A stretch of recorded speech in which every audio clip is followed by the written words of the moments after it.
कार्तिक महामाहात्म्य का 13वां अध्याय। दोनों ओर से गदाओं, बाणों और शूलों आदि का भीषण प्रहार हुआ। दैत्यों के तीक्ष्ण प्रहारों से व्याकुल देवता इधर उधर भागने लगे। तब देवताओं को इस प्रकार भयभीत हुआ देख गरुड़ पर चढ़े भगवान युद्ध में आगे बढ़े और उन्होंने अपना सारंग नामक धनुष उठाकर बड़े जोर का टंकार किया। त्रिलोकी शाब्दित हो गई। पल मात्र में भगवान ने हजारों दैत्यों के सिरों को काट गिराया। फिर तो विष्णु और जलंधर का महासंग्राम हुआ। बाणों से आकाश भर गया। लोग आश्चर्य करने लगे।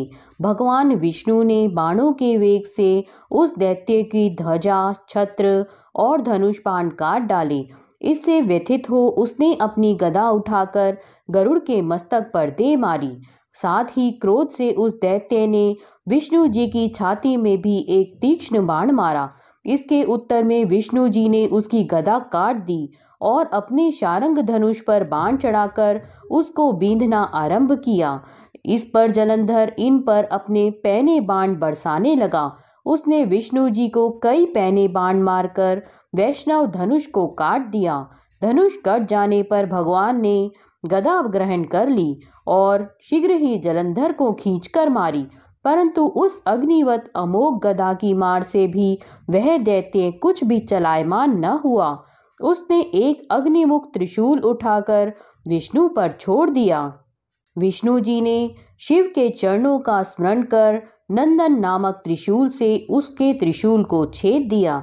जलंधर ने झपटकर विष्णु जी की छाती पर एक जोर का मुष्टिक मारा।